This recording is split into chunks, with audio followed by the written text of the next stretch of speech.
I use my persuasion skill to try and convince people to subscribe to this channel if they appreciate what they're watching. Shit, not one.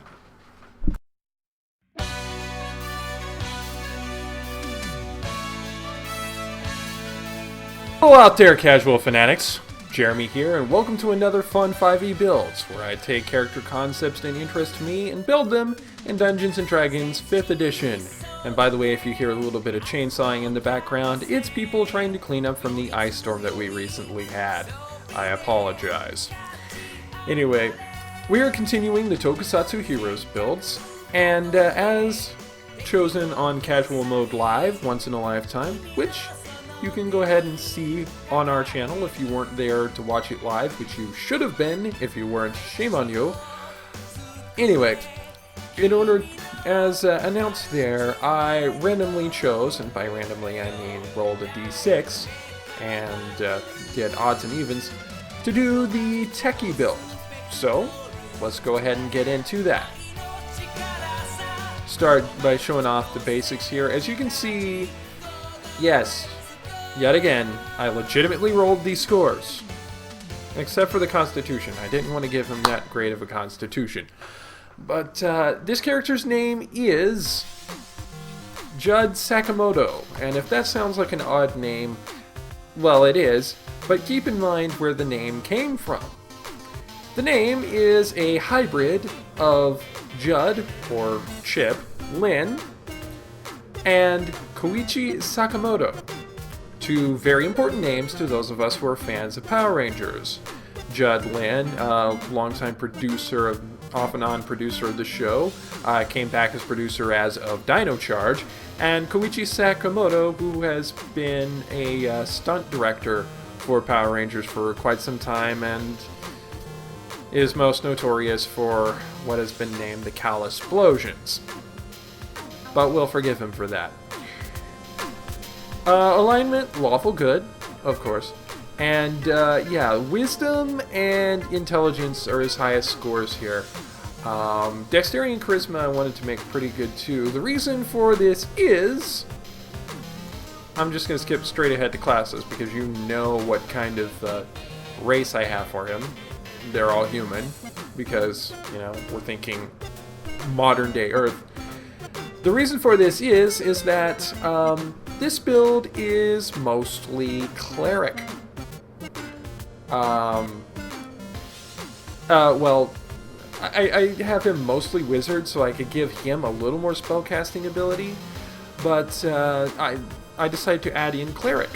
And the reason for this is because he's the techie, meaning he's the guy who's got to keep all the stuff in order. Now, clerics, of course, you normally think of as being the healers of the team. And, well, that is still the case for Judd. But if you think about it, his healing abilities can also kind of be flavored as being capable of repairing their equipment. So he can heal their equipment as well as their injuries. A good example of this would probably be Doc from Gokaiger. So, of course, Wizard, his tradition is actually supposed to be Technomancer.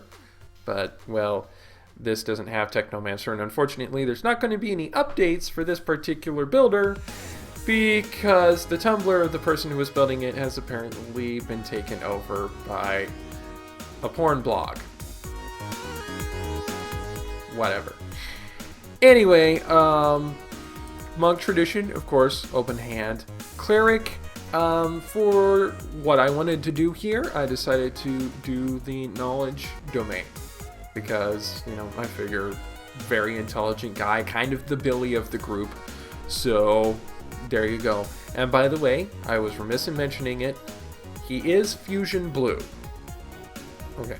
His color is blue, so he's the blue member of Project Fusion. Background, yet again, folk hero. Only this time I again decided to really play up the artisan's tools, because he is going to be the one who does help fix their equipment. And I'll show that off here in a little bit. Advancements and feats. Decided to mostly focus his advancements on his wisdom and intelligence, because, again, the technically minded sort. I did give him a couple of feats, though. And the first feat that I wanted to give him was Healer. He can use healing kits to stabilize and grant 1 HP. And you can also expend one use of a healer's kit to restore 1 die 6 plus 4 HP to a creature, plus HP equal to the creature's max hit dice, which is very nice. And the other feat I decided to give is the one that I've been giving to all my Power Rangers, Weapon Master. Now, what I decided to give Judd is, well, I decided to give the boost to his dexterity. And aside from the laser pistol, the unarmed strike, and the dagger, his weapon is going to be a mace. I decided to go ahead and go with a mace, as opposed to what I normally prefer my clerics to use, a Morning Star. Mostly because I figured in Power Rangers parlance, a Morning Star probably would be something that most of the people who watch Power Rangers wouldn't be familiar with or know what it is. But a mace, it's a big giant fucking stick with a really heavy ball on the end. That is pretty much a universal concept. So, proficiencies.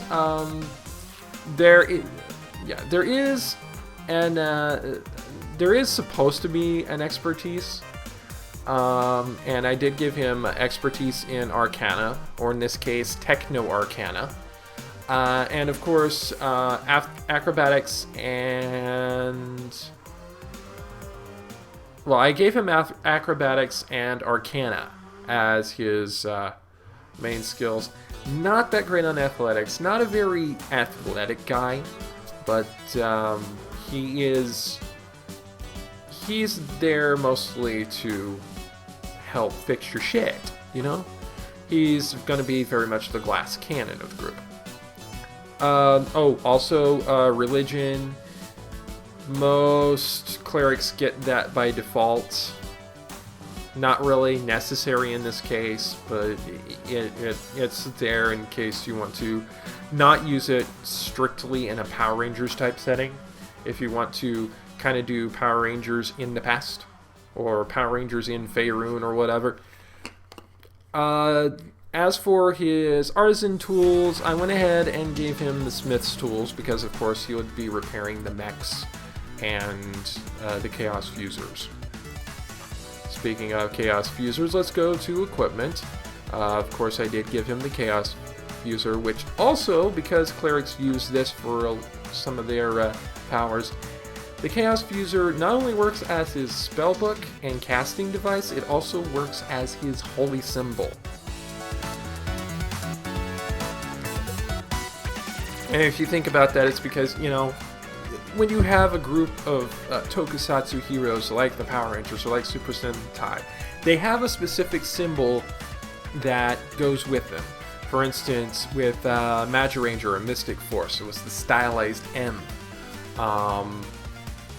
With In Space or Mega Ranger, it was the little squares on the chest. With Lost Galaxy, Gingaman, it was the Charlie Brown zigzag, and it's emblazoned on damn near everything that they have, which means it would be emblazoned on their transformation device, which means someone like a cleric could use that symbol as the conduit for cleric type powers. Thus, the Chaos Fuser is the holy symbol. In addition to that, of course, gave him his mace as his primary weapon. Dagger as well. He can use a dagger as well, as a thrown weapon, though it's not mostly the one that he uses. Also, because all these are monks, technically they can use quarterstaffs. I have not given any other character a quarterstaff thus far, except for Judd. And I really feel like him using a staff or a mace as interchangeably as a standard weapon probably made a lot of sense. And then, of course, his sidearm, his laser pistol, which I keep saying you could go with your DM and try and figure out how to balance that. I'll tell you how to balance this right off. You see that the damage for every other weapon that he has is 1d6. The sidearms, make them 1d6. There you go, balanced. Magic. Now, since we're cleric and wizard, we have a fuck ton of casting ability. We have a lot of casting choices to go through, so let's just go through a bunch of them because we're not going to be able to get into details on all of these because of how many goddamn spells that there are.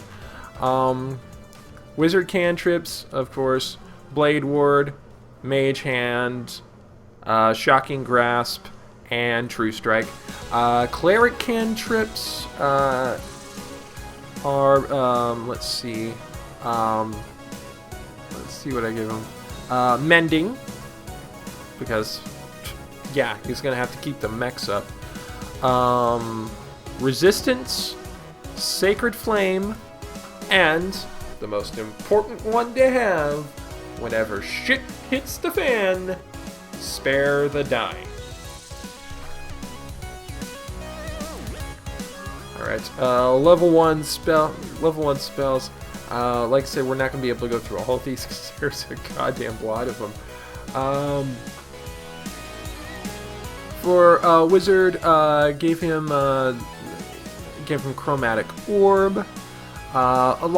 Also, there's a lot of spells here that are automatically prepared for him, just because of the Cleric domain. For instance, Command is automatically prepared. Identify, the ritual Identify, is automatically prepared because of Knowledge domain. Augury is automatically prepared. Suggestion, automatically prepared. And Non-Detection, automatically prepared. Speak with Dead, although I don't know how often the Power Rangers would have to do this, automatically prepared. Here's the key thing though. Because of his casting ability as both Cleric and Wizard, this is the first character that we've yet seen that has 4th level spells to use. And considering that they also have up to 6th and 7th level spellcasting slots, by far Judd is the most powerful spellcaster. So the 4th level spells that I gave him, Hallucinatory Terrain to help kind of control the battlefield and slow creatures down, and Ice Storm. I wish I could have given my sniper this spell because Cold Sniper, but somebody's got it, so there you go. So let's look at all the details here. And that chainsaw is getting really, really loud. Armor class is not that great. Of course, we did give him mage armor, so that's going to end up going up from a 12 into a 16 base. So not fantastic, but good. Of course, his key strengths are going to be intelligence and wisdom saving throws. Plus 17 to Arcana. Hell yes. That if you have Arcana checks, you're going to want this guy to be the one making them. 15s across the board on passives, not fantastic, but pretty good. And attack rolls 9s across the board. Again, not fantastic, but pretty good. So, yeah, there's that. Let's take a look at some of the special feats that only this boy has.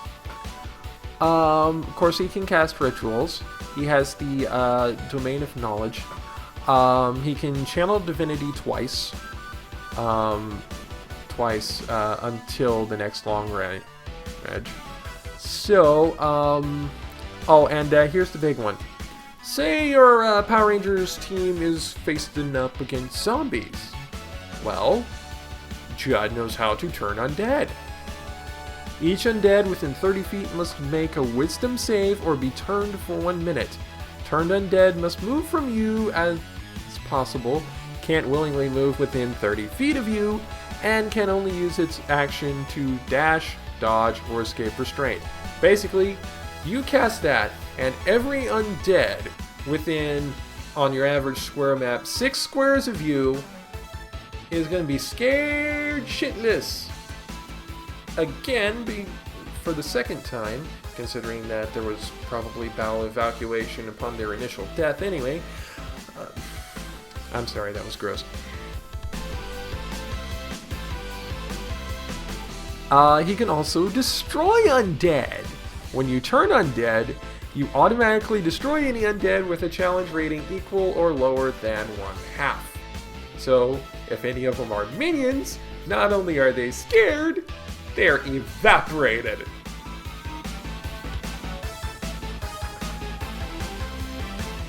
And this one's a really powerful one, especially if you have a Techie. Knowledge of the Ages. Gain proficiency with 1 skill or tool for 10 minutes. Basically, this boy is a research hound, and if he doesn't know something, he can find out about it and improvise something. Very, very powerful skill feat to have there. So again, let's take a look at it. His casting ability plus 11 on both ends. So, you know, basically, if you roll better than that, if you roll average or better, you're in a pretty good spot. And look at that spell save DC, yo! 19 and 19. That's a hard spell DC to get. That's a hard spell DC to make.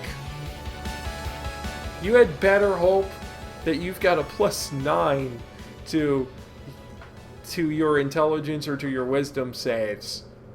Because if you have anything less than that, you've got to roll better than average, and that means you have less than a coin flip's chance of making that spell save DC. Like I said, Judd is by far the most powerful spellcaster of this group. And you can see simply by the fact that he has a metric fuck ton of spells right around in here. And spell slots all the way to 7. And as you probably noticed in some of the past ones, having higher spell slots is immensely useful. Because there are a lot of spells that if you cast at higher levels, become insanely powerful.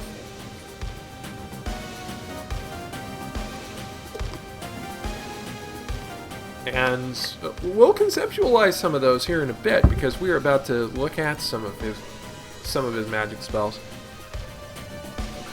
So, Bane. Here's a good one. It is a concentration spell. Takes 1 action to cast, range up to 30 feet. I don't think I've talked about the components, what the component VSM stands for. V stands for vocal, meaning that it has a spoken component to it. You know, you're making an incantation of some kind, or using a keyword. Somatic is hand signs, so kind of like ninja magic, you know. M is material, meaning that there is some kind of component that you're actually having to speak and make the signs to in order to cast this particular spell. And This particular spell uses all three of those. There's a focal element, there's a somatic element, and there's a material element. Some DMs can gloss over some of those for the sake of easier spell casting. Some of them will stick hard to that. You really ought to talk with your DM and let him know how he treats spell casting and how much stock he takes in what those component requirements are. This particular spell, let me check and see what level of the spell it is really quick. Bane is a first level spell. And for a first level spell, up to 3 targets you can see must make charisma saves. Failure means that whenever the target makes an attack or save before the spell ends, you subtract a 1d4 from the results. Higher levels, you can add 1 target per slot level above first. So, using that in a level 7 means that you can target 9 people at once. And whenever they try and do a thing... Hang on a second, I'm trying to do a little demo here. Whenever they try and do a thing like cast a spell or make a save, they are severely crippled. So, you gotta roll one of these. They gotta roll one of these and take it away from their roll. So, say their spell DC, their spell casting is plus 11, and you know, and they're hitting your armor class at say your armor class is an 18. So they roll a 7 and they hit you. But they have Bane on them. So you roll a d4. Oh! Take away 4 from that. That 18 just became a 14, and that spell just went flying off to the left. That's how powerful that is. And you can cast this on multiple people at a time, just at first level. Just at first level, you can do this to 3 people within 30 feet of you. And if you bump it up to 7th level, you can cast that on 9. That's pretty powerful. Thought I was gonna sneeze there. All right. Let's take a look at another one here. Another powerful one that really, really kicks its butt up. Oh, counter spell. This is a spell you want to have, especially if you're going up against enemy spellcasters. Counter spell is a 3rd level spell. Alright. When you cast it at 3rd level, here's what it does. This is a reaction whenever a spell is cast within 60 feet of you. And it has no requirement. And it has no requirement except for a somatic component. So basically, you're just sticking your hand out, and here's what happens. May interrupt the spell being cast. If 3rd level or lower, it fails automatically. If 4th level or higher, make spellcasting ability check with a DC equal to 10 plus the spell's level. Higher levels may automatically interrupt spells equal to or less than slot level, no ability check needed. This is an insanely powerful spell to have, especially on this build, because we have that 7th level slot open, meaning that you can counter instantly any spell up to 7th level if you have that spot available. And, you know, an 8th level or a 9th level spell, yeah, they're going to be hard because you've got to you've got to make a spellcasting ability check of, either an 18 or a 19. But see, here's the thing on that. That's a spellcasting ability check is a d20. Judd has a plus 11 to his spell attack bonuses. Meaning, in order to be able to block any spell in the game, all he has to do is roll an 8 or higher. That is a better than a coin flip situation.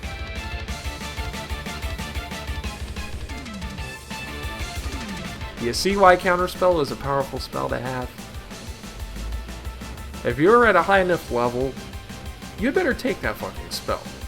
Because if you're at that high enough level, you're probably facing off a lot against the spellcasters. Alright, let's take a look at one more here. Let's see. Yeah, I'm gonna, Chromatic Orb. Let's take a look at this one. This is another one that has vocal, somatic, and material components. Takes one action to cast. Its range goes up to 90 feet, so pretty high range spell here. And if at some point you took the Spell Sniper feat, it's even higher. You can choose acid, cold, fire, lightning, poison, or thunder damage. Make a ranged spell attack, and the target takes 3d8 damage of the type you choose. Higher levels, an additional d8 per slot level above first. Again, first level spell, 3d8 damage if you hit. As if that were not bad enough, now you cast it in, say, the 7th level slot. You're adding another 68 on top of that. So, 9d8 damage. That is a possible maximum of 72 hit points in one shot. That is an average of 37 possible. If you just rolled average on the damage rolls, you would get around 37, which in 5e is a nice big chunk of health points. Again, it bears repeating, most powerful spellcaster.